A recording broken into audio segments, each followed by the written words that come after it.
Mary had a little man. The fault. We believe that all men are created equal. To the magnificent mosaic that is America. From radio beacon to radio beacon. I have a dream today. Change has come to America. Believe it. Knock, knock. Who's there? It's a figment of your imagination. Randi Rhodes Show. Turn up your mind. Saudi Arabia, and I get along great with all of them. They buy apartments from me. They spend $40 million, $50 million. Am I supposed to dislike them? I like them very much. Oh, my God. You know, Saudi Arabia makes $1 billion a day. A day. That's, in all fairness, that's before the oil went down a little bit, but that's okay. These are minor details. But let's say they were. So now they're making $500 million a day. That's not so bad, right? Okay, thanks, Shecky. Right? Doesn't he see? I mean, he's so shticky when you go back and you look. That was 2015. That was Donald Trump saying, what am I not supposed to like the Saudis? Because, you know, I mean, they spent $40-50 million on, you know, an apartment over here. So these are the takeaways from this really gruesome story about this Washington Post columnist. Our Washington Post columnist was abducted, tortured. It was all caught on videotape and audio tape, apparently. And then he was dismembered and removed from the Saudi embassy in Istanbul in freaking boxes. In boxes. And our president, what am I not supposed to? You can't even get this guy to be anti-dismemberment. You can't. Is it too much to ask to have a president who is anti-chopping people's heads off, since he made such a big deal about, you know, how ISIS needs to be because they chop people's heads off? You know, they chop this guy into little itty-bitty pieces, and we can't have a president that can bring himself to, you know, oppose dismemberment because they spend money with him. Do you understand how what I just said? How horrible that is? That because they spend money in his business. Oh my God. I mean, and we got the Saudi prince. I don't know, what is he, MBS or ODB or or WTF? I don't know, right? He dismembers a Washington Post journalist in full Quentin Tarantino, and we have a president that says that the reason why he doesn't want to do anything about it, even though he knew about it before it happened, is because they spend a lot of money in our store, right? This is what he's saying. You know, if you ever want to brutally murder somebody and dismember them here in the United States, all you have to do is spend like a year loading up, on Trump apartments or spending lavishly at a Trump property, and he'll give you a free pass. There is nothing that this man cannot excuse. And by the way, this is why he says now, and we're finding out today that there are audio tapes, that there are videotapes, and that U.S. intelligence understood that there was a plot, that they were notified, that the president knew, and he did nothing about it. And Jared, I should tell you that, you know, MBS or ODB or WTF or, you know, whatever, LOL, that this guy literally said to the United Arab Emirates prince, he said this, I'm quoting from a newspaper article. He told the UAE prince, the Saudi prince, about our prince Jared, told him he's got Jared in his pocket. Now, Trump says this. Today we begin a new chapter. This was in Saudi. That will bring lasting benefits to all of our citizens. I stand before you as a representative of the American people to deliver a message of friendship and hope and love. Mm-hmm. That is why I chose to make my first foreign visit a trip to the heart of the Muslim world. Our vision is one of peace, security, and prosperity in this region and all throughout the world. Our goal is a coalition of nations who share the aim of stamping out extremism and providing our children a hopeful future that does honor to God. This landmark agreement includes the announcement of a $110 billion Saudi-funded defense purchase, and we will be sure to help our Saudi friends to get a good deal from our great American defense companies. All right, so did you all forget that his very first foreign trip? You know, most new presidents, Republican or Democrat, for their first foreign trip usually go to an ally like Canada, Mexico. You know, we have big trade agreements, something like this. Donald Trump went to Saudi Arabia, and do you remember that photo that they took with the glowing orb, and no one could figure out what the hell is that about? And Jared was there, and Ivanka was there, and this is a place where, when they went, women couldn't drive, and still to this minute, women's rights agitators are locked up in prison. They're beaten. They are, beheaded. Some of them are stoned. Yeah, they actually bury women and then they throw stones at them until they die. This is Saudi Arabia. And he went over there. That was his first choice for a foreign visit. I mean, and he claims while he's there, and he keeps on saying this, he said this yesterday in the Oval, right? He said that Saudi Arabia is spending $110 billion on military equipment, and we can't not sell to them because it would punish us. Right? It would punish us and it would hurt jobs. We're working with Turkey. We're working with Saudi Arabia. What happened is a terrible thing, assuming that happened. I mean, maybe we'll be pleasantly surprised, but somehow I tend to doubt it. And we take it very seriously. A lot of work's being done on that, and we're going to have to see what happens. I don't like stopping massive amounts of money that's being poured into our country. I know they're talking about different kinds of sanctions, but they're spending $110 billion on military equipment and on things that create jobs, like jobs and others for this country. I don't like the concept of stopping an investment of $110 billion into the United States.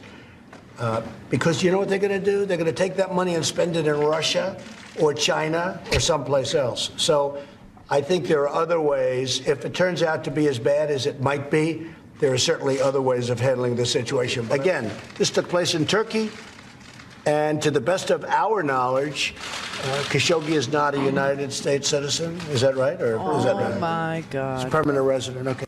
We don't like it, John. We don't like it, and we don't like it even a little bit. But as to whether or not we should stop $110 billion from being spent in this country, knowing they have 4 or 5 alternatives, 2 very good alternatives, that would not be acceptable to me. Okay, but we're looking for the answer, and I think probably you'll have an answer sooner than people think. Thank you very much. I'll see you in a little while. Shut the fuck up, Donnie. Seriously, dude, you got to stop lying. You really do. You got to stop. That is not true. The Saudis, when he was in Saudi Arabia, he said that the Saudis had pledged to buy $110 billion worth of our military equipment. That was a lie then, okay? And it's still a lie. That was fake then, and it's still fake now. And if you follow me on Twitter, at Randi Rhodes, you know last night Malcolm Nance was tweeting about how Trump had to have known about this plan because it showed up on our intel, and that we have this program where when an American journalist for the Washington Post, for instance, is on somebody's hit list, that goes all the way to the president's presidential daily briefing, goes all the way to the top of the list. So the president knew prior to, because our intelligence people knew prior to, that the Saudis were trying to kill this guy, that the Saudis were trying to get this guy, lure him to Saudi Arabia, and they couldn't do it. They couldn't get him to go. They even gave him assurances. Oh, don't worry, we'll protect you, you know, blah, blah, blah. And he needed marriage papers. He was about to get married to a Turkish woman, so he decided to go to Turkey and go to the Saudi embassy to pick up the papers there because he could not be lured to Saudi Arabia. Our intelligence people knew this. I'll show you how we knew this in just a minute. I'll play some clips. But when Malcolm was tweeting last night, you know, I tweeted back at him that this $110 billion that he keeps saying, this is the reason why we can't do anything about this guy, and he's not even an American citizen, so what the hell do I care? That isn't true. It isn't true. It's cover for him so that his son-in-law and himself can still benefit from Saudi largesse in Trump properties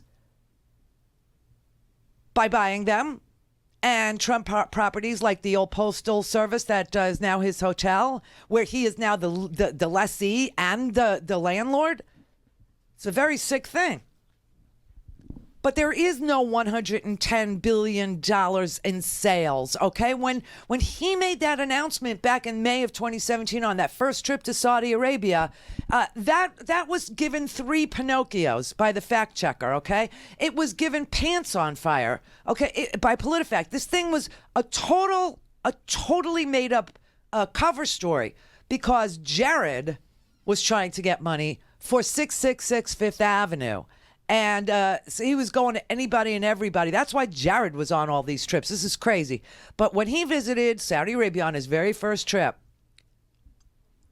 and he was claiming that there was 110 billion. Back then, he was claiming 270. I just want you to know, he was saying that there would be a total of 270 billion in sales. That was labeled fake news. That was literally labeled fake news and given every false rating that you could think of. Everything that he took credit for there with the 110 had been previously announced by the Obama administration. That's number one. And there were no signed contracts at all. They were memorandums of intent, and they were signed during the Obama administration. There were 6 specific items, okay? And the total of those 6 specific items was $28 billion, and they had all been previously approved by Congress before Donald Trump was the president. They were done during the Obama administration, okay? So just know that. And then after Trump's remarks about the 110 billion, both in May and yesterday, it's still fake.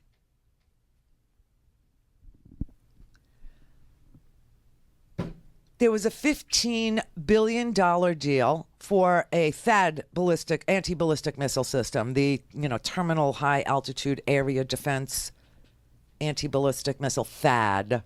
I love what we name things, don't you? MSB, OMG, LOL, W2. I don't even know. But anyway, there was a $15 billion deal for a THAAD missile system, anti-defense missile system. It had already been approved by Congress before Donald Trump. And the Saudis had a September deadline or the deal would lapse with Lockheed Martin. They let the deal lapse with Lockheed Martin. The only thing besides THAAD that the State Department ever announced for a Saudi sale totaled $4 billion. That's it. And it's done, and it was done in before Donald Trump was Donald Trump. So according to the confidential document of all the military sales agreements that the fact checker, Glenn Kessler in this case, there's many of them, but this is Glenn Kessler's, most of the items did not have delivery dates or were scheduled for delivery by 2022 or beyond. THAAD, even though they let the contract lapse and they're not buying it, was scheduled for delivery somewhere between 2023 and 2026. Okay, this man just lies. This is his Fantasyland wish list. Obama offered Saudi Arabia $115 billion in deals. About half of the ones that Obama offered the Saudis resulted in actual sales. So Obama sold them about $75 billion worth of military equipment. Donald Trump has inked no deals, none at all. Now, this claim that they'll turn to Russia, they'll turn to China for their hardware, it would take them decades to transition from U.S.-made and UK-made aircraft, for example, because of the parts. right? Because of the servicing, because of the training that goes into, learning to fly them and operate them and refuel them and do all the things you need to do as an old aircraft mechanic. I can tell you that's true, okay? It would take them decades to switch over to Chinese aircraft. The same is true for tanks and communication systems and other high-tech equipment. The Saudis do not have time to wait decades to transition to, Russian missiles that fail and leave the people in space in space. You know that story from yesterday, right? Soyuz missile crashes to the ground. Oops. Yeah, but they don't have time to make that transition because they are in the middle of a horrible war of attrition. They are killing civilians by the tens of thousands right now in Yemen in a proxy war. Saudi are Sunni. They're more than Sunni. They're Wahhabist Islamicists, okay? This is the oldest, most, conservative, vice and virtue police, all this, women must be covered except for the slits of their eyes. You have to put the French fry underneath the veil. You have to, right? And that is the most virulent brand of Islam there is, Wahhabism. That is what those madrasas that produce these radical Islamicists, that's where they get this, sort of like, one of our rapture churches. Do you know what I mean? But it's the official state religion. And it's heavily imposed. But they could not, they're killing civilians in Yemen because they're Shia.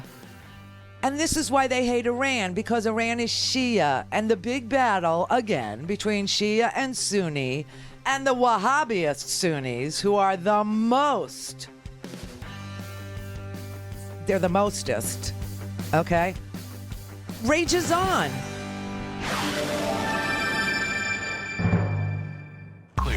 All things Randi at RandiRhodes.com. Go for launch. Speaking truth to power, the Randi Rhodes Show. So as I said, I was tweeting with the Malcolm Nance because he was telling me that he was going to be on Lawrence O'Donnell. And since I can never, ever, ever, never, ever be invited on the MSNBC, I don't know why. Honestly, it's one of the great mysteries. Oh, sweet mystery of life, at last I found ye. That would be nice if somebody would tell me. But anyway, there's that. So I tweeted him and I said, oh, and Malcolm, by the way, because he knew that there were audio and video. And he also knew that the president had the intel that he, before they killed this man, this Washington Post columnist. He totally knew. And so he was going on to, tell ordinary people, that don't follow the intelligence world, how it's possible that the president knew beforehand that this was all going down and knew when it happened and knew for a week and decided he wasn't going to say anything about it because he had bigger fish to fry. Just look at what we've been through. Last weekend, they installed Brett Kavanaugh. That was our howdy do weekend, right? And then we had, he gave some crazy rallies where he wrote a bullshit op-ed, and oh God, you know me in my mouth, I don't really talk this way, but I was just so freaked. He wrote this BS op-ed piece in USA Today that was debunked over, like a period of hours. That's all it took for the fact checkers and for me and for everybody else to go, what is he talking about? Oh my God, he's lying. Oh my God. And then he gave a speech where he said, I will protect pre-existing conditions. And we all know, those of us who, are into shows like these or read the newspaper, hello, there's a way to do it. Everybody knew that his administration was literally in front of the Supreme Court trying to get rid of pre-existing conditions by asking the Supreme Court to declare that kind of coverage unconstitutional. I mean, this is crazy. This was absolute mass madness, saying that the Democrats want to destroy Medicare. They've always been after Medicare. Larry Kudlow was on TV saying he was going after entitlements as soon as this election was in the bag, okay? So we had that. We had a massive, massive freaking hurricane just decimate Panama City, Mexico Beach, in the Panhandle of Florida, Apalachicola, that whole area, there's nothing. It's shards. I mean, I remember Hurricane Andrew here, and it looks just like that. That's what it looks like. That is a Category 4 or 5 storm. It makes little tiny splinters out of your home. Everybody, tries to put shutters on their window to protect them from flying debris. But when your roof gets ripped off like theirs did, or the buildings get just washed out to sea, the refrigerators become the flying debris. The washing machines, the metal chairs in your house, everything, your freaking dressers, and that just, wow. And that all, and he didn't care. And then we had Kanye, and then we had, yesterday he signed the Music Modernization Act. I don't know if anybody knows this. This Music Modernization Act, if I had $1 billion or even 100 million, or if even I had if my father would have left me $413 million right now, I'd be in the music licensing business, because this particular piece of legislation should mean, I don't know if it will, but it should mean that people like me and the entire streaming world could now maybe find a place that issues a license to you to play the music that you love and miss so much, and you would pay the artist accordingly. But right now, there is no license that you can buy. There's different licenses. It's a hodgepodge of licenses. I mean, you got your what do you call it? BMI license, your ASCAP license over here. And you have to know, like, who has the license on that artist and blah, blah, blah. And there's that. And then even if you, because I joined ASCAP, I paid the big fee the first year we were broadcasting. I paid the big damn fee, and I still wasn't allowed to use any ASCAP licensed music, even though I decided I was going to go find out which artists were in bounds for me to play. I still couldn't do it. Know why? Because the music would be in the podcast. And that's a separate license. That license is called a mechanical license. So basically when they signed, it was unanimous. This was really bipartisan. I can't even tell you. All the Democrats, all the Republicans. So Trump wasn't sure if he was going to veto it, but it really wouldn't have mattered because they had enough votes to override his stupid veto. He doesn't understand anything about this. But the truth is, if I had all this money, I would set up a music licensing company right now, and I'd sell it to every damn podcaster, every online streaming thing, every single one that would cover them so that they could start singing again. Because, any decent protest, any decent resistance, any decent pushback, any march for civil rights or whatever, always includes music. I think half of the problem in this country with the yelling and the screaming is we don't have music to drown each other out. Now, the president gets on stage to Lee Greenwood, and I'm proud to be an American where at least I know I'm free. I can own an AK-47 or a Glock and an Uzi, like that song it comes on to. And then he leaves with, you can't always get what you want, which I swear to God, when this is all over, he's going to say, I was telling you the whole time. I showed you everything. You didn't want to hear me. But anyway, that happened yesterday. So in the meanwhile, last night, I'm like, I see Malcolm is going to go on Lawrence O'Donnell, and he's going to explain how our intelligence communities totally knew that a Washington Post columnist was targeted by the Saudis for death. Which is sick. But the president thinks that, there's money to be made. The Saudis have been given. He said it, not me. He said it. He said it back then. He said it. Saudi Arabia, and I get along great with all of them. They buy apartments from me. They spend $40 million, $50 million. Am I supposed to dislike them? I like them very much. Okay. Right? So now there's so much money in it for him that we can't even get him to denounce dismemberment. Anyway, last night, I texted Malcolm and I said, please put out the word that this $110 million that he says we have in defense contracts with Saudi, it's fake. That is fake news. That is not real. He is lying. He is ducking for cover, okay? Malcolm Nance, when the president talks about the $110 billion that Saudi Arabia wants to spend on American systems, what he's talking about is a big list of things that were developed during the Obama administration. President Obama was willing to approve $115 billion in acquisitions by Saudi Arabia, but they couldn't afford it. They only were able to obtain about half of that at the time, and none of the things on this list are new. The president seems to think that the United States is in a desperate vendor relationship with Saudi Arabia, and we desperately need them to buy this material because they will immediately go to the Chinese or someone else.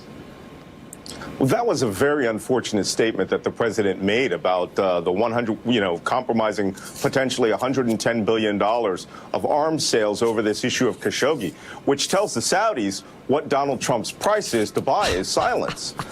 Those sales are not real. They are projections. They are wish lists and fantasies. Yay. The Obama administration last sale was $25 billion.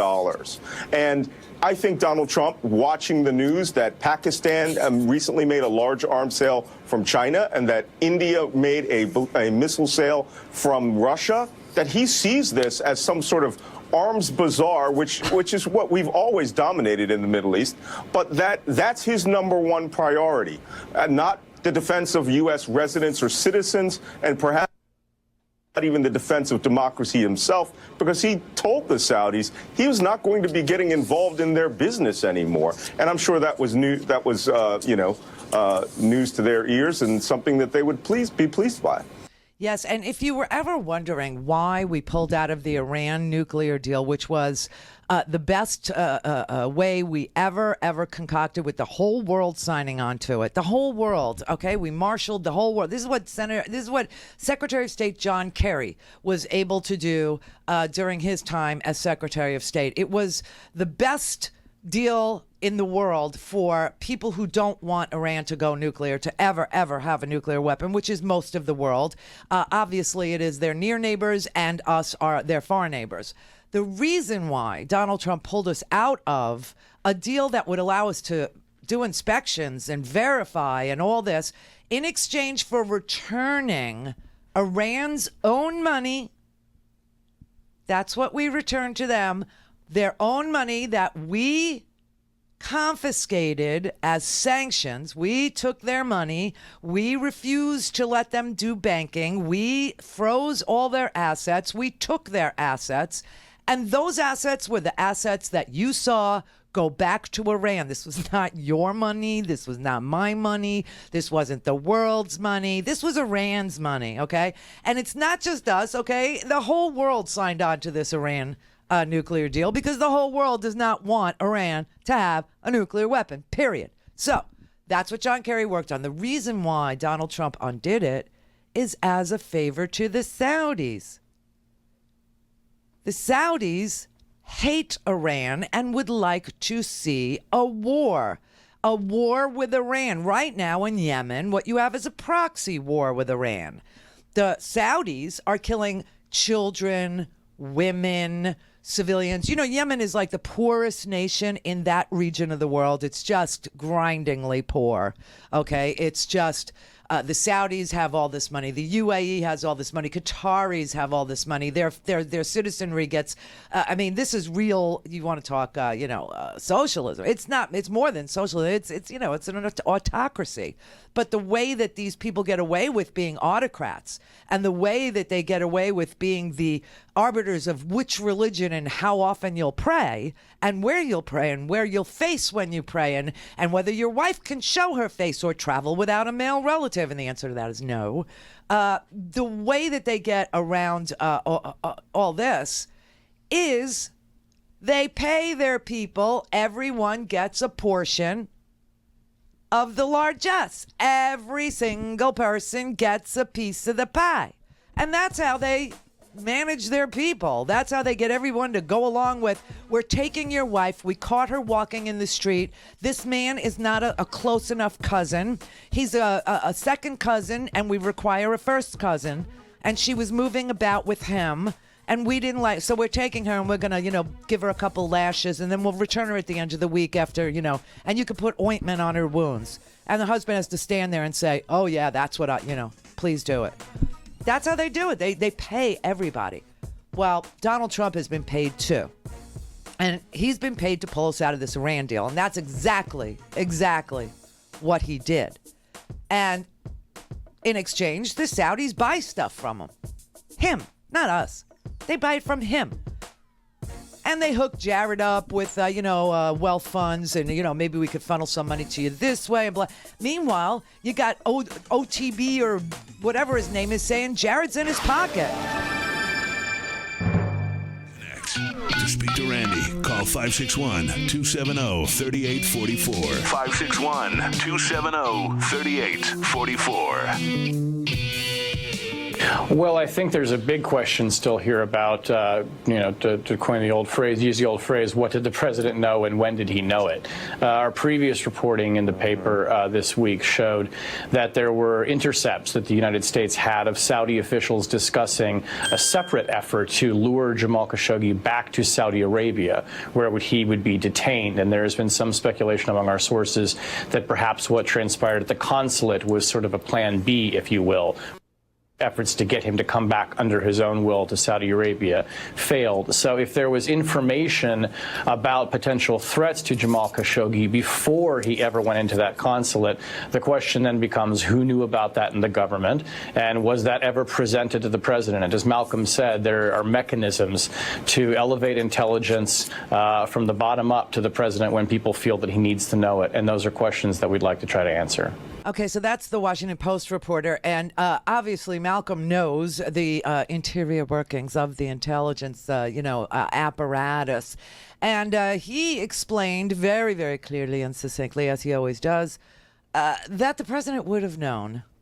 I have two different reactions to this story. The first one is the technical intelligence that the Turks have demonstrated, if this story is true, if there are audio recordings, means that the Turks have had all of these embassies and consulates wired for some time.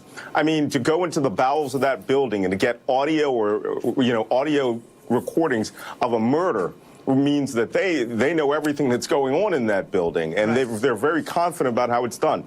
The second part is a little more disturbing. The chain of information that we've seen reported from the Post about U.S. intelligence knowing, having information about the Saudis' participation in this or issuing orders on this, we have a system set up so that the President of the United States is informed of critical flash traffic like that within 5 minutes, which means the President would have had to have known about the outline of this plot and the murder almost instantaneously. Sweet Jesus. Seriously, dude, I got to tell you, this is so sick.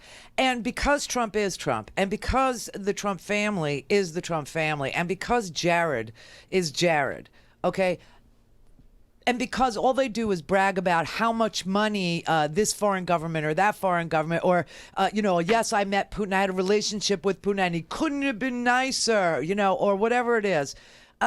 We can't sit here and tell ourselves as Americans that we have a president who puts our safety and security over his desire to get, millions of dollars out of, rogue regimes that would dismember a journalist who works here in the United States. I mean, this is just unbelievable to me. He keeps saying, Khashoggi's not a United States citizen. He's not a United States citizen. It's not really murder if a person isn't a citizen, right? You could tell by the way he treats these little kids that are immigrants. You could tell. I mean, they're being moved. This is another story that happened during the week. There was this huge report about how the kids are being moved in the middle of the night out to the freaking desert. They're being moved to Tornillo, Texas, to those tent cities. Thousands of them. And the reason why there's so many kids being put into tent cities is because there's nobody that can come forward anymore anymore that like they used to. The people that would come forward to foster these kids were usually relatives of these kids who may or may not be here without a proper documentation, but we never asked for documentation. We just would ask for, the relationship or a birth certificate to prove that this kid was related to this grandma, or that this kid was related to this dad, or this kid was related to this uncle or whatever. And that's why the parents would, tell the kids their aunt's phone number or what and they're too afraid to come forward and foster the kids now. So the kids are piling up. Literally, he's piling up children, and quietly in the middle of the night. And why in the middle of the night? Because they're afraid the kids will run away. And so under the darkness of night, in the middle of the desert, they won't know where they're going. And so they've been moving them slowly but surely out to Tornillo, Texas. There are literally thousands of kids there. And there was another story about the littlest person who was in court this week all by herself. She was 2 years old. They asked her in English, do you speak Spanish? They asked her in Spanish, do you speak Spanish? They asked her in English, do you speak English? She would not answer. This kid was completely, utterly traumatized. And the judge was saying things like, oh, look, she's nodding her head. This country doesn't stand for human rights anymore. This country doesn't stand for children. This country doesn't stand for health insurance. This country doesn't stand for... You can't even get the president to be anti-dismemberment. Holy crap. He's not a United States citizen, right? He's not all those separated children from those border apprehensions, if they suddenly turned up dismembered, I don't think he would fuss about it. I just don't. I don't think he would even talk about it. This is becoming a very strange place. This is not the land of my birth. This is not a country anymore. This has become a business. And it's not, the United Corporations. It's the Trump family business. This is a sick thing. And I know people go, well, how much are you going to try? Because every time you think you've said everything about his lying and everything you've said about his racism or his hatred for women or his enriching himself as the president, it doesn't sink in like why that matters. But here, when you have children and a Washington Post columnist, and the president obviously knew about it and has known about it for a week, you realize that this man will never protect this country. Ever. He will only protect his own businesses. He will only ever protect the family fortune, which was an inherited fortune in the first place. You want to know how to make a small fortune? Get a big fortune and give it to Donald Trump. That's how you make a small fortune. That's what Fred Trump knew. And now you've got this man who sees the spigots are open. Russian spigots opened back in the early 2000s. 2012, 2008, I guess, is when they started saying, Beavis and Butthead started saying, yeah, we're seeing a disproportionate amount of our assets coming in from Russia, And now we find out Saudis in on the Qatar. We literally had a blockade of Qatar. Now you think about this for a brief moment, especially those of you who love our military. You love us troops. You love the troops. You also love the fetus. You don't really love the troops. You don't really love children. You only like the fetus. And I think you like it when your son first signs up or your daughter. I don't even think you like it when your daughter signs up. I think you think she's a lesbian or a hooah. I really do. But I think you like it when your sons sign up. But then when they come back and they're broken or they're dirty or they have PTSD or they're, without a limb or whatever, then, only their wife loves them and everybody else is like, oh, I don't want to see that. You know what I mean? I've seen it a million times. They end up homeless and you walk past them. So for those of you who think you love the children and who think you love the military, can I just explain to you that in Qatar, we have 10,000 troops. That is Central Command. That's CENTCOM. And Trump went along with a blockade of Qatar while our troops were there. They're still there. And he went along with a freaking blockade because that's what the Saudis wanted. And Jared was pissed off at the Qataris because the Qataris had told Jared's dad, Charles Kushner, who did time in jail too, you know. But he told Charles that they would invest in 666 Fifth Avenue. And then they reneged. They ran it through their accountants. They ran it up and down the abacus. And the numbers were not working for the Qataris. Just wasn't going to work out, was not a good investment for them. And they said, sorry, but we just can't give you the money.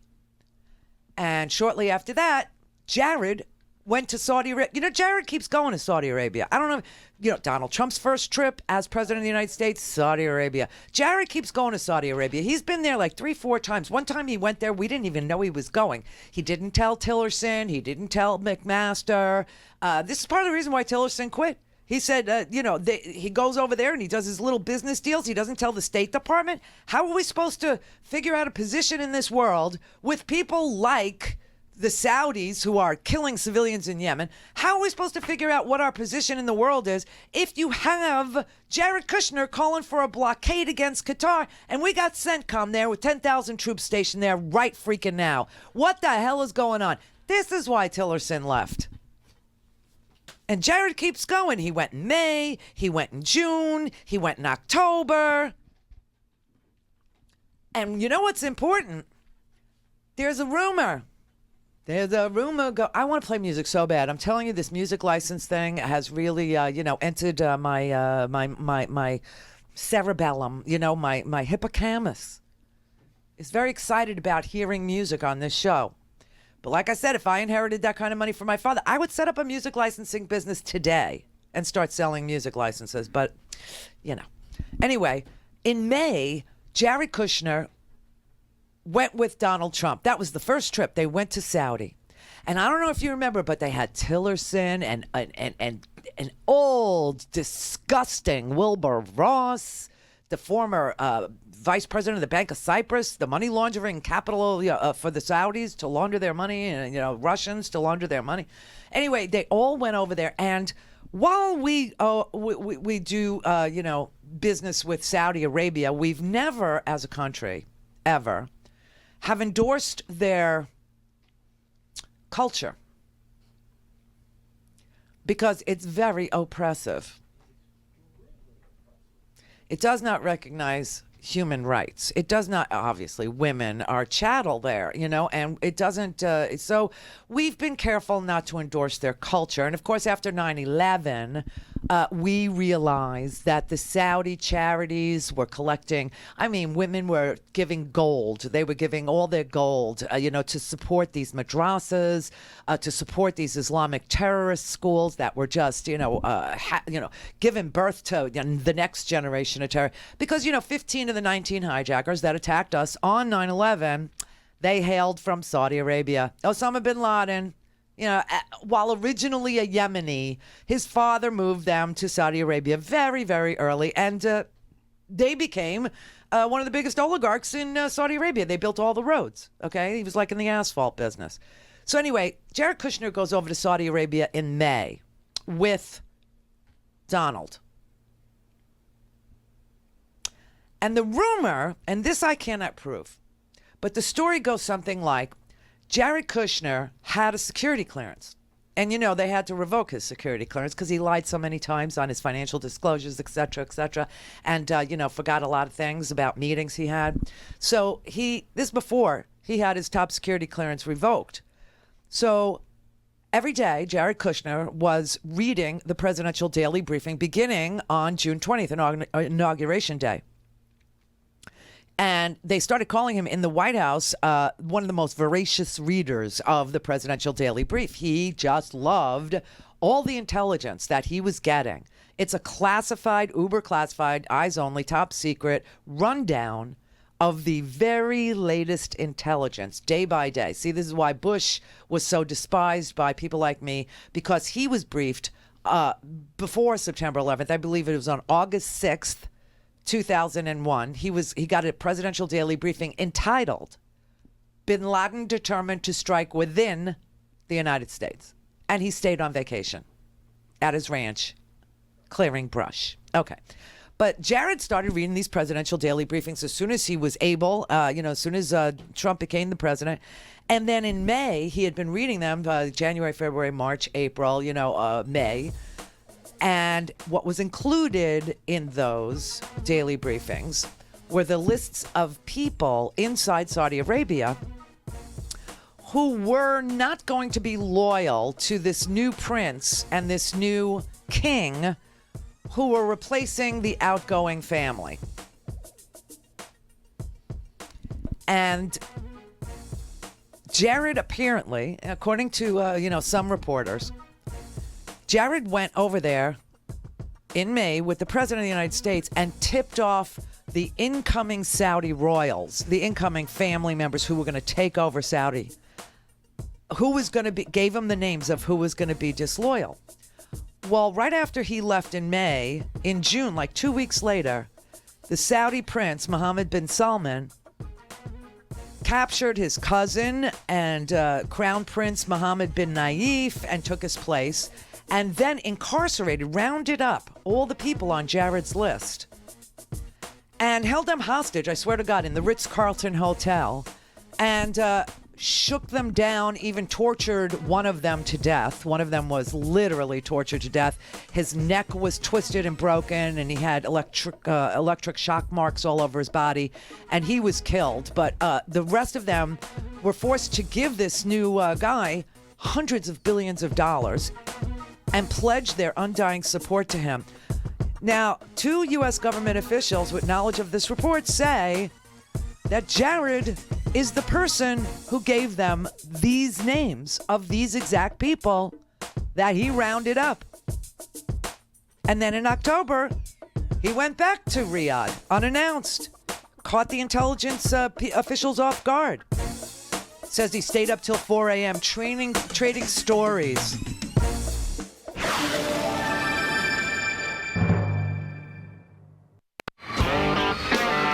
For a commercial-free, on-demand, whenever, wherever listening experience, visit RandiRhodes.com for your personal premium podcast today. Now, the top of the hour on the Progressive Voices channel on TuneIn presents the Green News Report. The task is extremely urgent, and it's something that scientists all agree on. The world's scientists issue an alarming report warning we are almost out of time to act on global warming.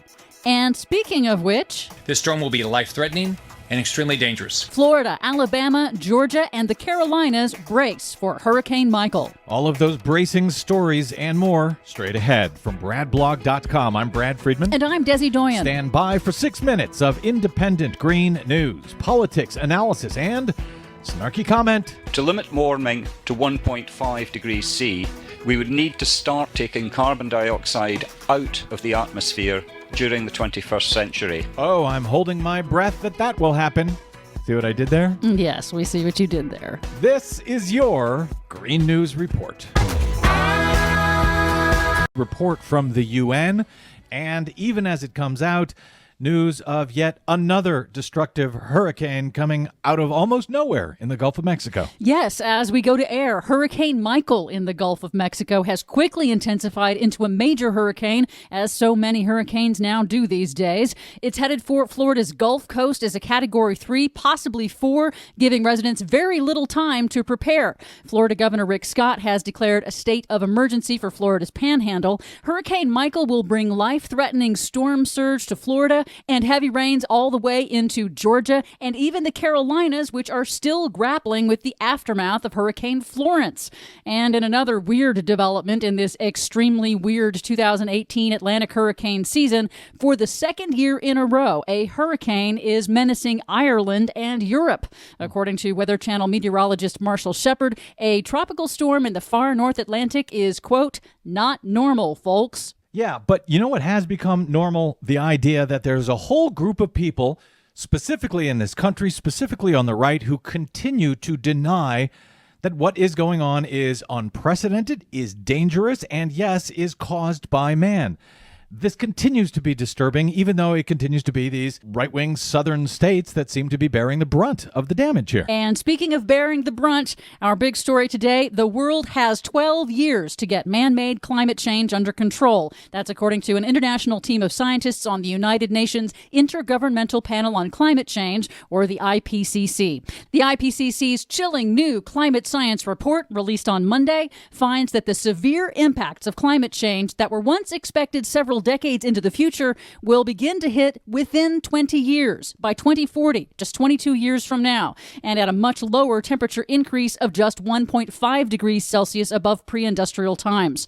Humans have already warmed the planet 1 degree Celsius, and we're already seeing the consequences in extreme weather and rising sea levels. I recall during the negotiations over the Paris Climate Agreement, there was a lot of talk about the idea that keeping warming to no higher than 2 degrees Celsius over pre-industrial times was not going to be enough, that we had to target 1.5 degrees. And now the UN scientists seem to be yelling and screaming that exact same thing. Yes, this report specifically compares the differences in impacts that we're likely to see if we take aggressive action now to avoid overshooting that 1.5 degrees Celsius temperature target versus the higher target of 2 degrees Celsius in the Paris Climate Agreement. They say the longer we wait, the more limited our options will be. On current trends, we are likely to sail past that 1.5 degrees Celsius mark by 2030. That's within the next 12 years. Donald Trump could still be president. At a press conference on Monday, IPCC scientist Ho Sung Lee was blunt. Limiting warming to 1.5 degrees is not impossible, but will require unprecedented transitions in all aspects of society.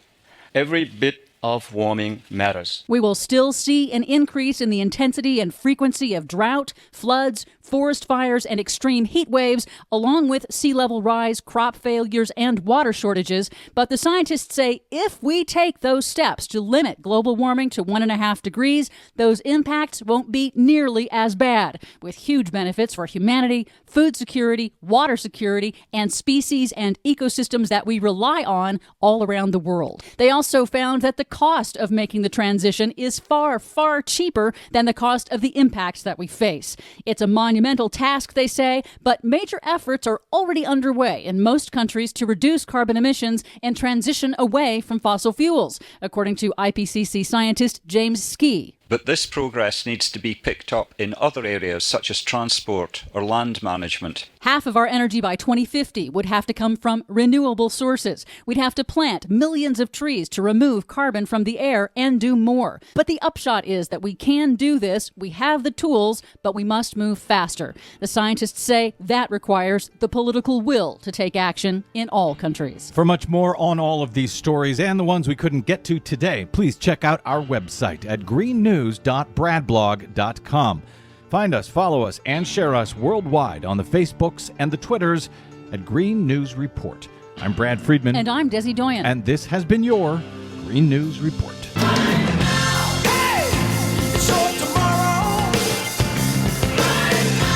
Please help Progressive Voices support the Green News Report by stopping by bradblog.com/donate. Mary had a little man. The fault.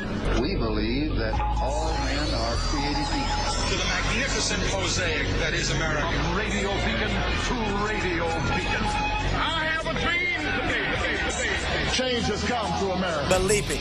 Knock, knock. Who's there? It's a figment of your imagination. Randi Rhodes Show. Turn up your mind.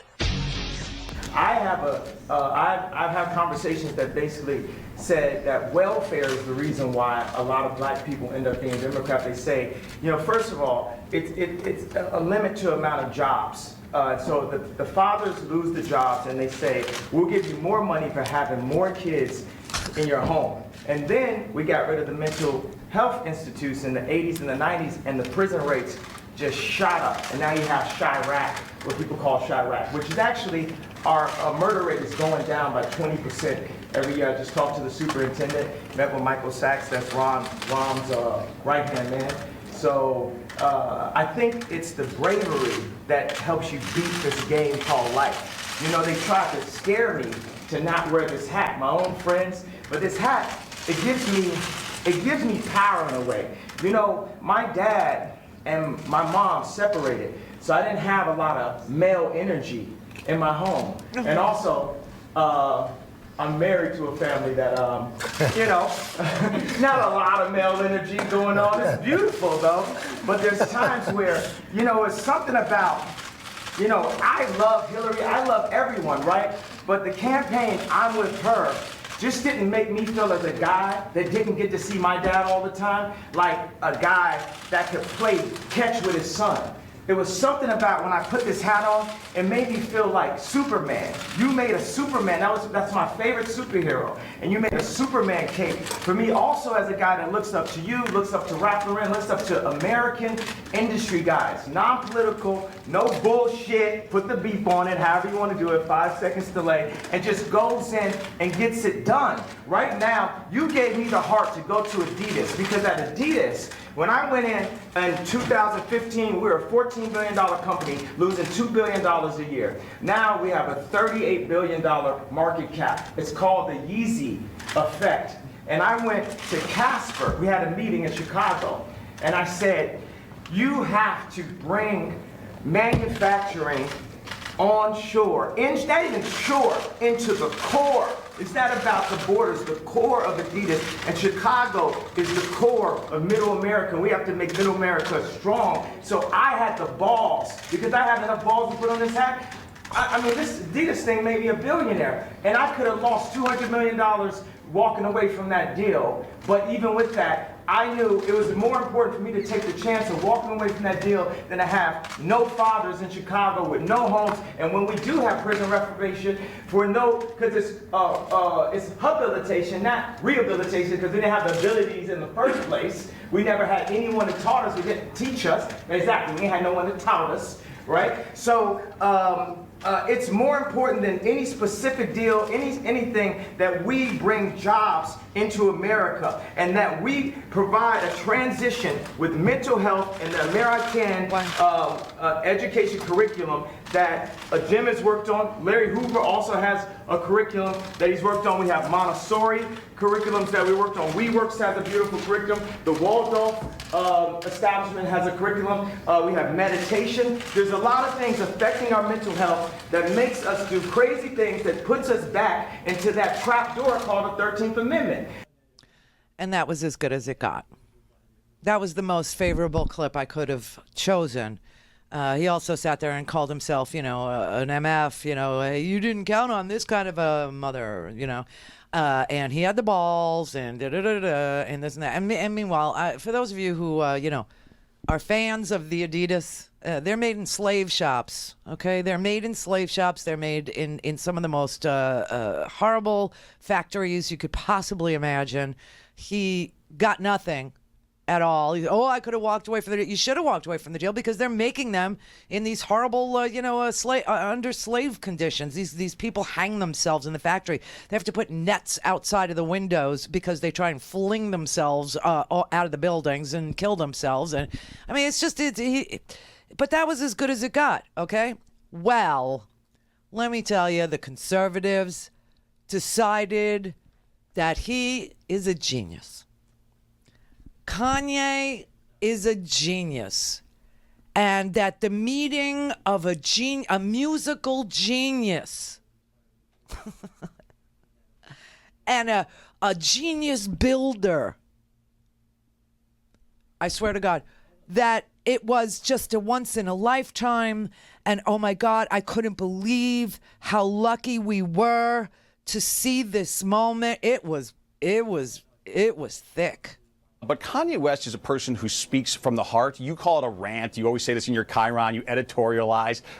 It's not a rant to me. And as a matter of fact, it was inspirational. I don't find him unstable. I find him creative. I find him inspiring. And in that room, you had three people, an amazing artist, an amazing athlete, and an amazing builder, all saying, what can we do in the political process to make the prosperity and security of America broader into minority communities? That's a great thing for this country. Jim Brown, Kanye West, Donald Donald Trump are visionaries. They are great men trying to help this country. I just don't have the energy tonight because there's so much in there let me just tell you, but let me just point out a little bit of there hypocrisy. is so much because that's how much this president is doing for about how conservatives treat this, right? I'm not even going to go. Go ahead. Right? Go ahead. So you remember when Barack Obama was quoting Jay-Z and Michelle Obama said that if she wanted to be like somebody, she wanted to be like Beyonce? They searched through every lyric they had and tried to tell us how these were not geniuses, these were not honorable people, these were horrible people. Yeah. Rappers have rapper lyrics. Kanye has rapper lyrics. Can I read something for you? Now all of a sudden, he is the paragon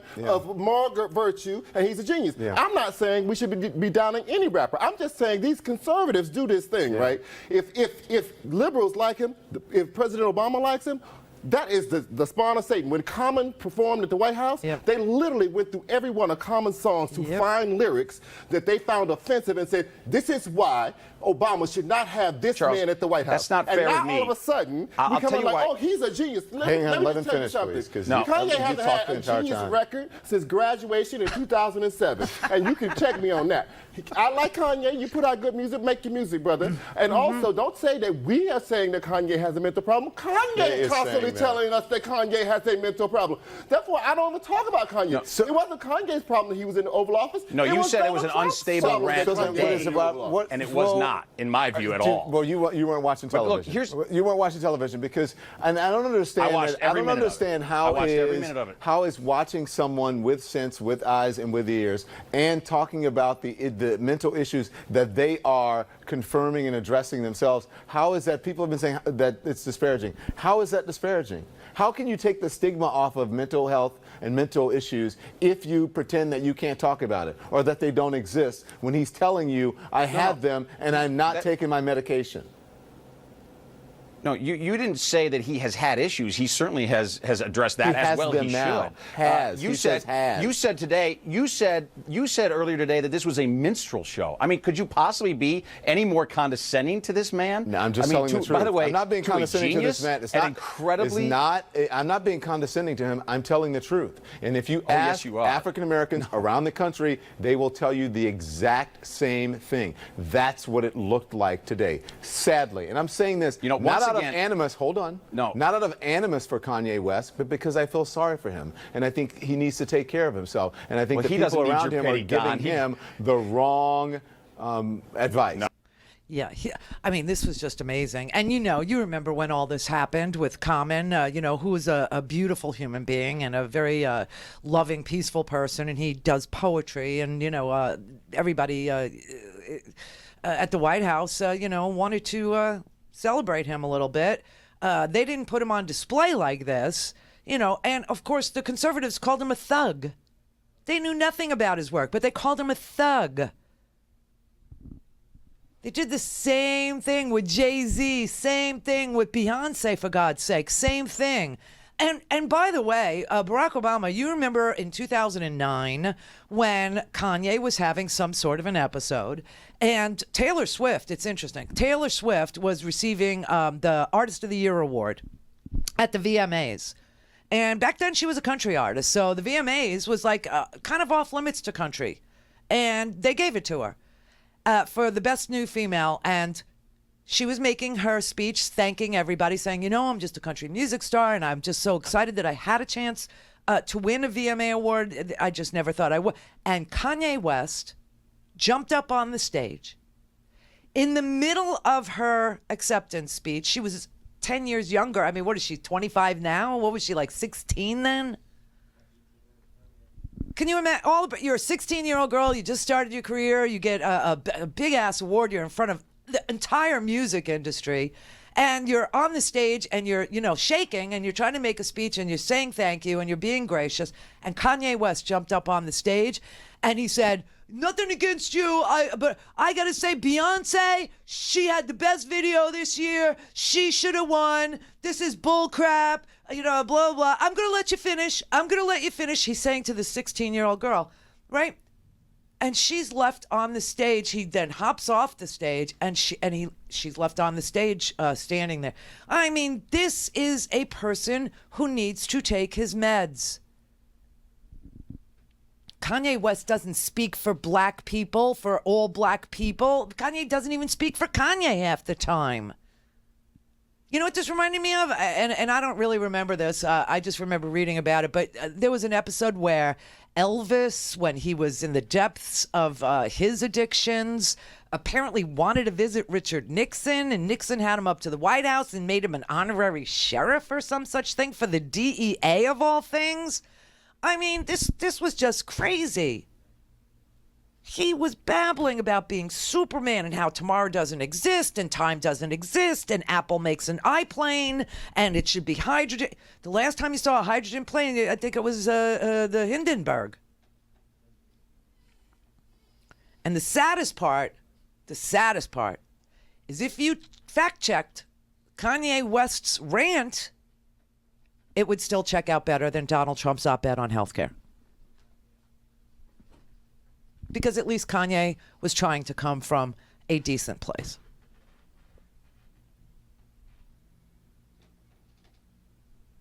It's a good thing there's never anything on Donald Trump's desk, because yesterday we would have had to have hit all the sharp objects, you know? I mean, thank God this president opens no mail, reads nothing. This was bad. Oh, and Kanye also reads nothing. See, this is the thing. Kanye actually says he hates reading. He doesn't read. Donald Trump says the same thing. So let them go off into the sunset and live in the desert in Saudi Arabia. I mean, didn't Michael Jackson move to Bahrain at one point? So Trump spends the first day of Hurricane Michael having Kanye West spout like Category 4 craziness at a circus that Donald Trump arranged to have happen in the Oval. I mean, really, this was a sad display. Obviously, Kanye West suffers from something, and it seems like bipolar disorder, but I don't know. But and maybe he needs some love and attention. Maybe he needed a president to embrace him, because after he did that to Taylor Swift, they asked Barack Obama, "What do you think of Kanye West?" And you know what he said? He's a jackass. That's what he said. That's where that comes from. He's a jackass. George Bush doesn't care about black people. Have you ever read Kanye's lyrics? He hates Trump, too. Rhodes Show is live on RandiRhodes.com and the free Progressive Voices app for Android and iOS. Visit the App Store or ProgressiveVoices.com now. If you missed some of the media meltdown, here's a little bit of that. Wow. Okay, I'm doing this for everybody who's watching us who turned their volume down. You can put it back up again. That but was if you think you're bonkers. going to get that was an assault on our White House. I thought that was really sad. I think you had there a man who's clearly not okay and a president who's willing to exploit that. What I saw was a minstrel show today in front of all of these white people, mostly white people, embarrassing himself and embarrassing Americans, but mostly African Americans. Kanye's mother is rolling over in her grave. Okay, that's just mean. That is so mean-spirited. I'm sure his mom would be so proud of her son sitting across from the president, even if he didn't vote for, or even if she didn't support him. Right. Well, think back to after Katrina, and Kanye West famously at that telethon said that George W. Bush didn't care about black people, and he was a darling of the left. And now he's being demonized because he's embracing a Republican president.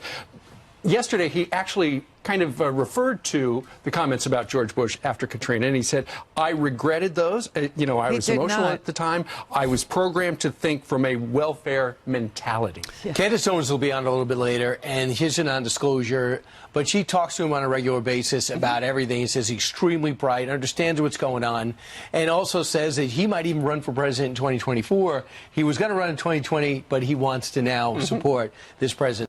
They say this with a straight face.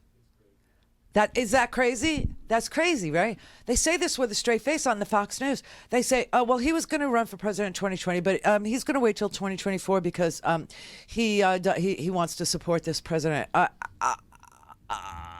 yeah, his mother would be really proud that he was sitting with a racist president who won't protect or defend the United States from any enemies, foreign or domestic, as long as they suck up to this president and put money in this president's business. If that's the case, then they can behead people, they could chop them up, they can treat women like dog crap, whatever they want to do. But Kanye's mother would be very, very proud to see Kanye sitting there denouncing the 13th Amendment, which ended slavery. Just saying. Yeah, what mother wouldn't be proud of a young black man sitting there being exploited by a racist president who's trying to gin up his numbers ahead of a midterm with African-American voters by allowing this guy to go full-on Kanye and go off his meds. I couldn't believe how hypocritical the right wing is about this. Don't you? We had this. We still have every time. It's the rap music. It's the music. Oh, it's the culture. It's the culture. It's got to stop. Oh, it's just so. I mean, the hypocrisy of these people is so thick. I'm saying when I watched his speech today, though, I found it inspirational, and I saw a creative. That's not true. That's not even true. That's not even true. Nobody can even make sense. Having a conversation. Did you find saying MF in the White House inspirational?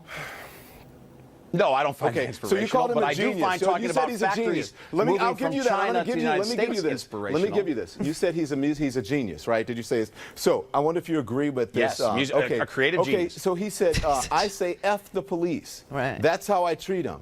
We buy our way out of jail. But we can't buy freedom. And then there's another one that said, I don't give a F. I don't give a F. But cops choking N-words out of the media. We finna have a protest and tear the city up. We about to tear this whole place up, pretty much. You think I'm going to defend those kind of lines? Of course not. Okay, so that's what you're defending. I mean, am I going to defend every word he ever uttered? Of course not. That's not what I'm saying. That's not what I'm saying. I'm saying that I did watch all of it. It was roughly, I think, 20 minutes today, and I found it inspirational. And I found it actually, to me at least, very reminiscent of the very conversations I was having with the president. Now, I didn't throw around F-bombs, but I'm also not a creative genius. I spoke in a much more political manner, in a more business-like manner with the president, but about the very same things, about onshoring to this country, that you don't about what's happening in my hometown of Chicago and Kanye's hometown. When Kanye says something that you don't understand or agree with, it's because he is a genius. But if I say something that you don't understand or agree with,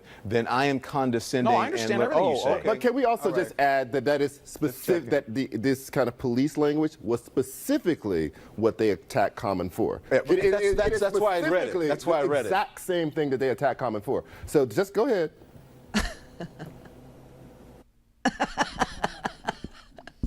I love Charles M. Blow.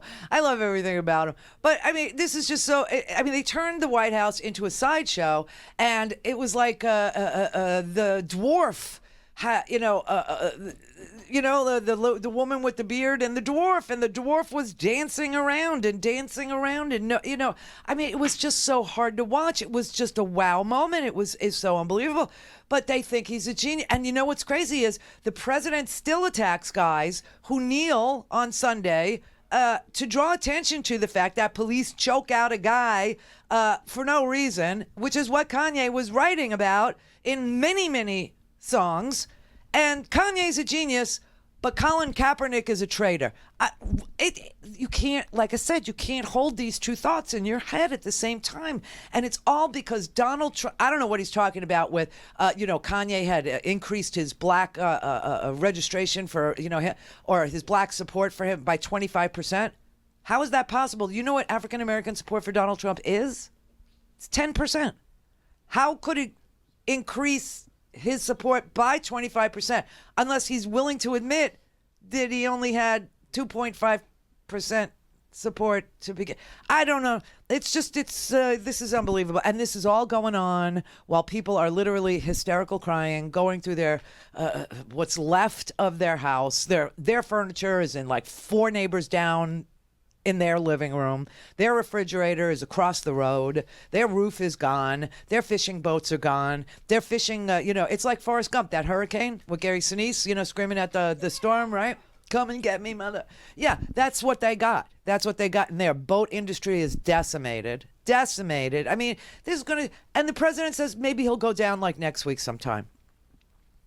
In the meantime, he endorses, beheadings and dismemberment, and he puts Kanye West, who is clearly in distress, clearly mentally in distress, obviously having some episode of, it looked like mania. I've seen it. It looked like mania. I think the president suffers from it too. And the two of them just sit there and, have a little, it's just what Don Lemon called it. It's a minstrel show. Now, I will tell you, Maggie Haberman from the New York Times, you know her, right? She's a great reporter. Breaks almost, I won't say that because some of her colleagues are insanely talented. I mean, the amount of time and effort that goes into getting these reports is just, it's mind-blowing, okay? It's mind-blowing. People don't know how I do it. I don't know how they do it. That's who I admire, is real journalists. And that's why I think I'm so upset about this Khashoggi thing. I mean, this man is nothing but a journalist. And the only thing he was mildly critical of is this new young prince, MBS or OTG or OTB or, MBS, LOL, WTF, LMO.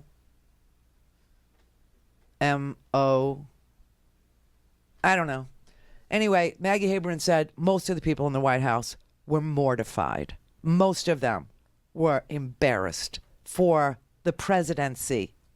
This was very much a Jared Kushner show, the Kanye West arrival at the West Wing. The president had met with Kanye West during the transition, as you might remember. Kanye West certainly has talked about his love for the president. The president does tend to have a little bit more of an inner guide than I think that it seems sometimes about how closely you want to hold someone. Jared Kushner brought Kanye West in to talk about, I think, prison reform and also to talk about job opportunities for prisoner or inmates after they get out of prison. And then this lunch was put on the president's calendar.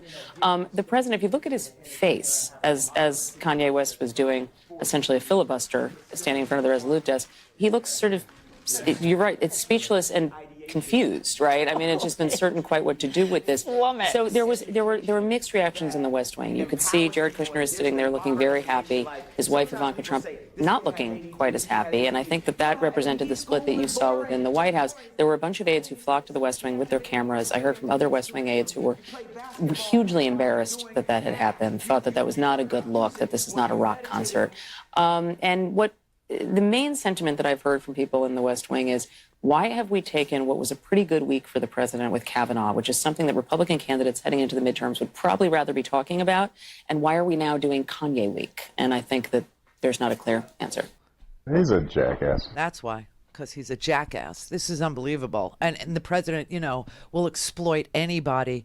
I mean, this reminds me of the Roseanne deal, right? It just does. Roseanne was obviously off her meds. Roseanne literally is a QAnon conspiracy theory believing a racist tweeter and even her husband, her ex-husband, who still cares for her, was saying, listen, I tried to get her off social media. I knew what she was doing was going to be, it was going to hurt her. People didn't need to see all this. This did not need to happen. She lost her entire show over it, and the president exploited Kanye in the same manner yesterday. Obviously, he's a kid who's in distress. He's not a kid. He's 36 now, right? 36. I mean, he's in distress, and he's been in distress for a really long time. But, when I heard it was a Jared play, gotta tell you, this boy Jared, this prince of ours, got played by Qataris, and used our military to blockade our military out of revenge for the Qataris not making a loan to him. I mean, this is bizarre, but that's what happened. And now he's getting played by the Saudis. The guy had to have his security clearance revoked. Holy crap, man! This is just wow. This is just amazing. And this poor guy, I mean, he proudly says he doesn't read. The president proudly says he doesn't read. If the president was interested in something like prison reform or sentencing reform, or the president was interested in rehabilitation or restoring felons' voting rights, maybe he should talk to somebody that understands these issues, that actually writes papers or is published on these issues or is peer-reviewed on these issues, or at least, corrections officer would be good. Not Kanye. It was truly a bizarre moment.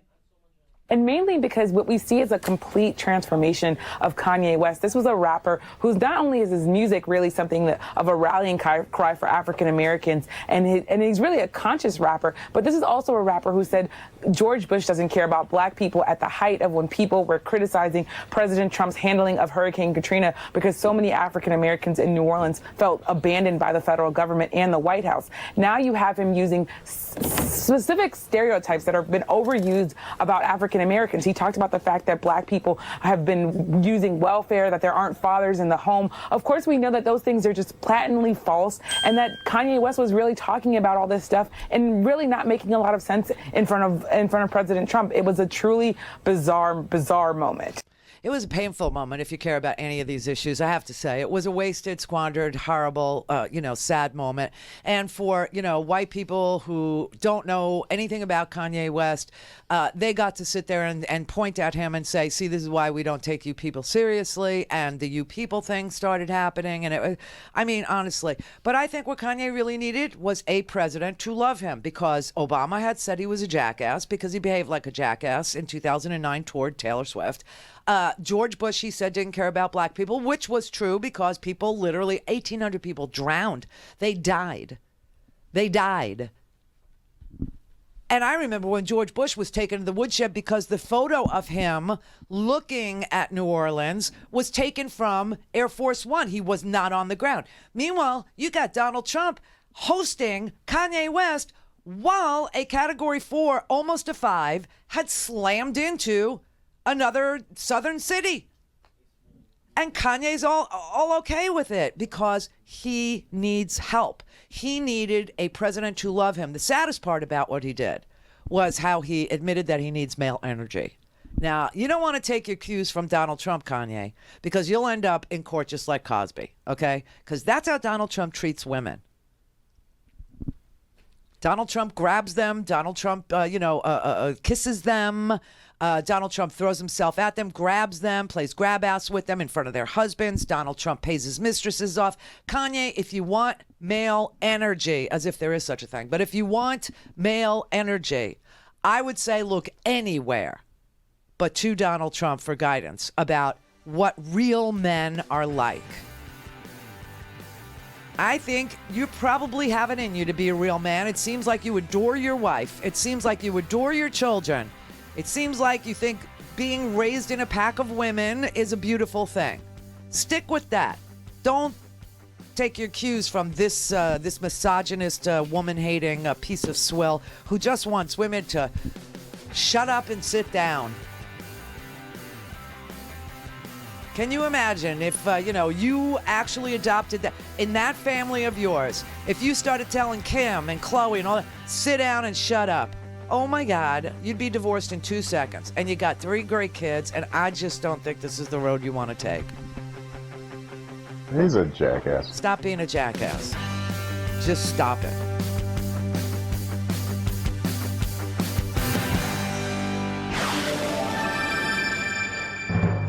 This is the Randi Rhodes Show. To speak with Randi, dial 561-270-3844. That's 561-270-3844.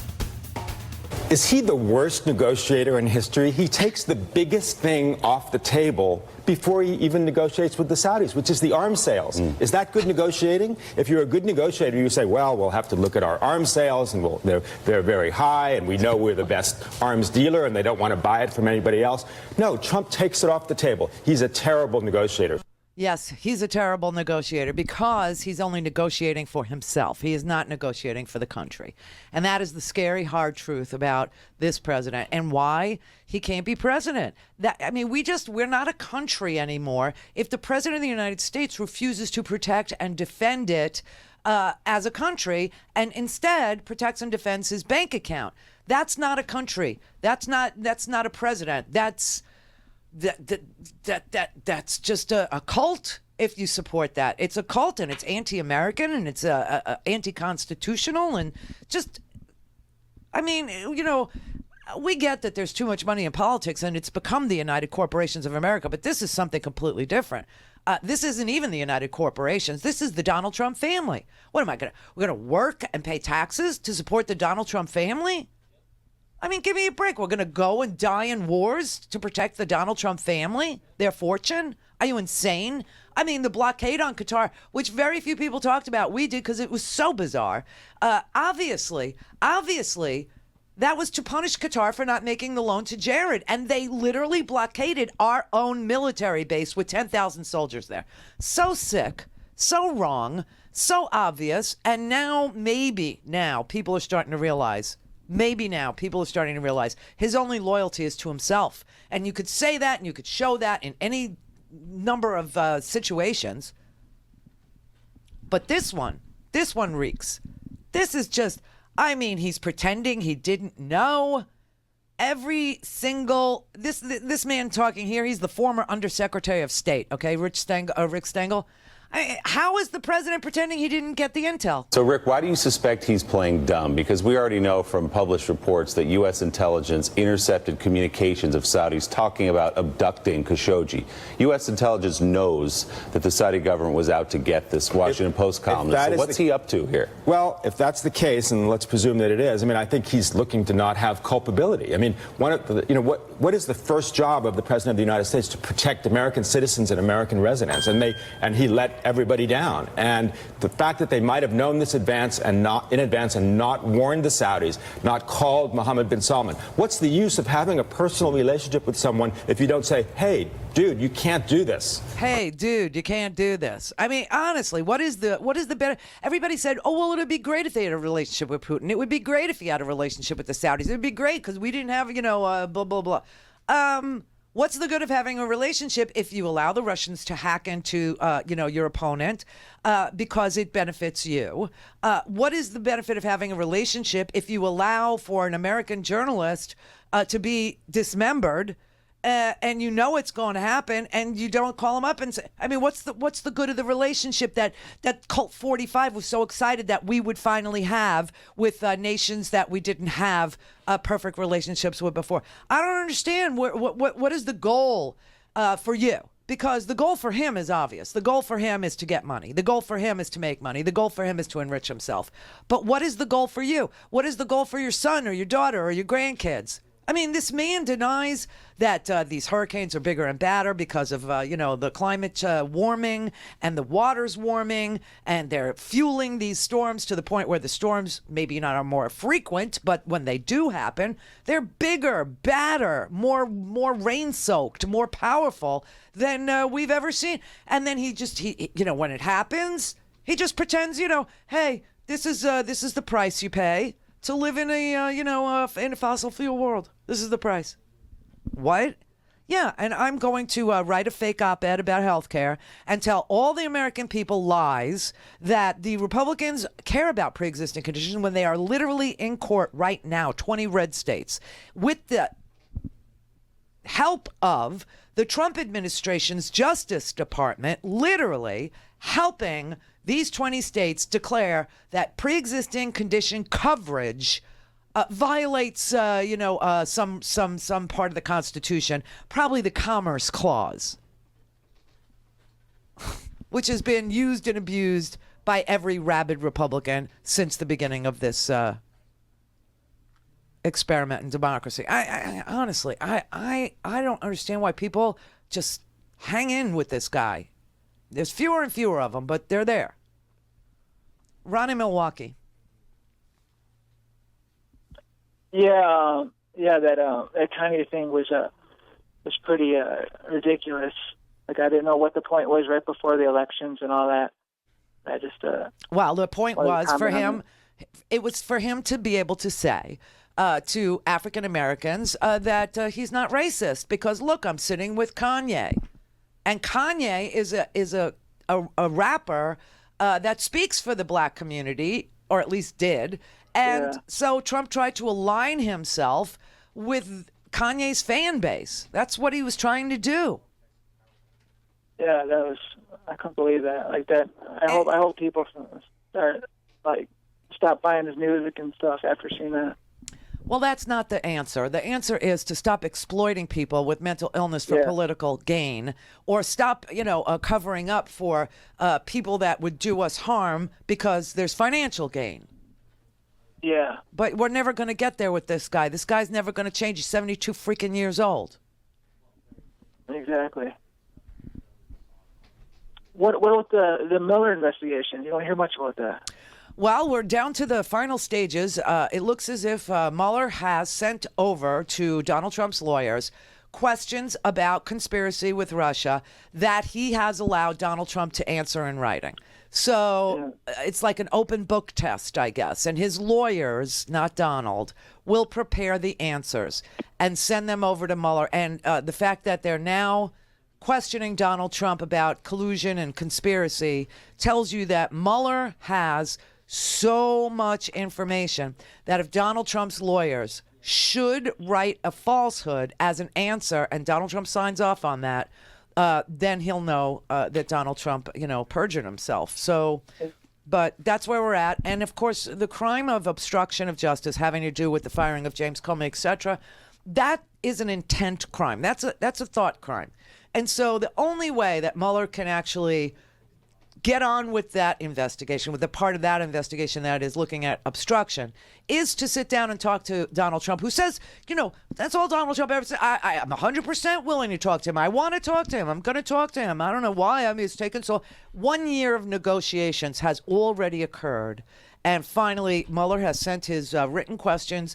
Donald Trump's lawyers will answer them. And they're about conspiracy. They're about, what went on with the Russian hacking and Cambridge Analytica and Chris Wiley's testimony. They got, Michael Cohen. They've got, I don't know if George Papadopoulos, is really cooperating, but I do know that Manafort is and Michael Flynn is. So we'll see. We'll see what happens. But we're definitely at the end stages of it. I hope so. I know so. Because he saved the president for last. And, there are so many people that Mueller hasn't spoken to. And a lot of the people he hasn't spoken to are likely people that will actually be indicted, where he has enough evidence to indict them. I really feel like Mueller is getting the president to write down answers. Of course his lawyers will do it. But I really feel like he's doing that to see how forthcoming his lawyers can talk him into being. Because this isn't going to be filled out by Jay Sekulow, His TV lawyers are not going to fill this out. He's got the Raskins. The Raskins are a couple. They are serious attorneys. They're based here in Florida because everybody's based here in Florida. And they're the ones that are going to fill out the answers. And Mueller's going to compare that to all the other testimony he has. And we'll see where we're at. And obviously, he can't do anything before the election without being accused of pulling a Comey. Jeremy in Los Angeles. Hey, how are you? Good. Good. Hey, I always call with you. I'm always the devil's advocate when I call, but just a preface, I love your show, and I listen daily, and I have for a long time. I love your open mind, but there's times where I'm kind of baffled because, like with regard to this Kanye thing, everybody's talking about presentation, and their whole thing is just like, oh, he went crazy and he's got mental health issues. But what about specificity? What did he say specifically that you disagree with? He talked about school curriculum. He talked about trade and all these things and doing things to enhance and rise, that rising the tide that lifts everybody's boat. He said things like you should fly in a hydrogen plane. There is no such thing as time. So when Richard Branson said that he wanted to run jets off of biofuels, but you had a problem with Kanye is not Richard Branson. People said that Elon Musk freaked out not when he was on Joe Rogan. Right, Hold on. Poor Elon Musk. Okay, so guys, here's the deal. You're taking the dreamers down. Elon Musk is a genius who also probably suffers from stress-induced emotional instability. Okay, Randy, you're participating in going after the dreamer. Elon Musk is literally going to have to forfeit his company because of the stupid things he's done, like smoking pot on somebody's podcast that caused his investor and saying, oh, well, then I'll just take the company private and pissing off all his investors. Listen, that guy is going to lose everything that he built. Yes, he will. He already made the agreements. And, well, listen, let's not get mired down in the fact that. But if you're going to compare, the knowledge of astrophysics or the knowledge of space travel and who has it and who doesn't, I wouldn't necessarily come up with Kanye West as somebody who does. The point is this, Randy. In our society right now, we tend to squash the dreamers and the people that kind of don't participate in groupthink. But nobody is trying to squash him. The president of the United States is to blame for this. The president of the United States put Kanye West on display. Kanye West is in no condition to be put on display right now because Kanye West says it. He said he was diagnosed with bipolar disorder. Oh, so when you said let me finish a sentence. He said he was diagnosed with bipolar disorder. He also said he doesn't believe that was the correct diagnosis. He thinks he's just sleep deprived, and so he will not take these medicines because if he does, it will give him dementia, and he won't be able to recognize his children. And that's what he said yesterday. Okay. Now, if we're really trying to do something on mental illness, which this country desperately needs to be included in healthcare plans, which Donald Trump's healthcare plans do not cover, okay? If you want to do something about it, then let Kanye be the spokesperson for mental health awareness. Let him. Hello. Maybe he just shot it into the zeitgeist yesterday by putting himself out there vulnerable and saying, I have this. So you're saying Trump? Randy, again, you're saying Trump did this? You're saying Trump invited Kanye West to the Oval Office in order to bring awareness to mental illness? But give me a break. Come on, that wasn't the only reason. I'm just saying that he was able. That was something else. It was bonus. He was able to get that in there, and there's a lot of people talking about that right now. That was taboo just a year ago. It's not taboo. No, it is not. You got commercials on TV right now for, Latuda. And, mania isn't a good thing. Everybody Randy, understands. You're doing exactly what people said we shouldn't do. You're putting a stigma on him because he's admitting that he has an issue that he's dealing with. No, however, you can't have it both ways. First you tell me, how do I know he's mentally ill? And then you say, oh, well, he's mentally ill, and therefore he brought awareness to mental illness. Which is it with you? The point is, I'm not saying that he's not. I'm just repeating what he said, but I'm saying you're taking advantage of that to discount what he said. You know what this is like? This is like said. Bringing Jimi Hendrix into the White House to talk about prison reform, and we find out he's a heroin addict, so he brought awareness to the addiction. Come on, that's what you're doing.